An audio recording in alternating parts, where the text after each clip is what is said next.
They say that eyes are the windows to the soul. I don't know what that says about me, but my name's Chan. I realize I haven't properly introduced myself or my eyeball on here. A lot of people are very curious as to how I lost my eye, and contrary to popular belief, I did not make a deal with the devil. Back in 2020, I contracted COVID and I got really sick. It was pre-vaccine, because I know how y'all like to tussle. I had an ischemic stroke about 3 months later, and then I had another ischemic stroke on top of that. About 3 months after all this strokeage, doctors found a massive inflammation behind my right eye, which they call a pseudotumor. This pseudotumor ultimately rendered me blind in my right eye and started to push the eyeball out of my head. Yes, it was very painful. No, I do not recommend it. I dealt with that lovely little eyeball for about 2 years because I really thought that I could make her better, and I was pretty attached to her, literally. Finally, after 2 years of very strong medications, 6 different hospitals, corticosteroids,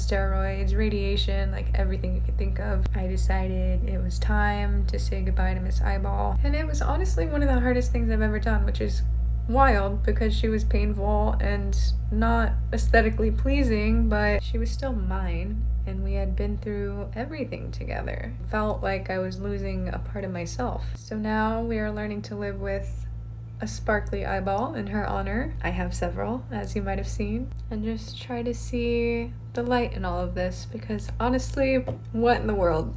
Thank you all so much for being here, and please remember that there's always hope to be had, even when life decides to take your eyeball.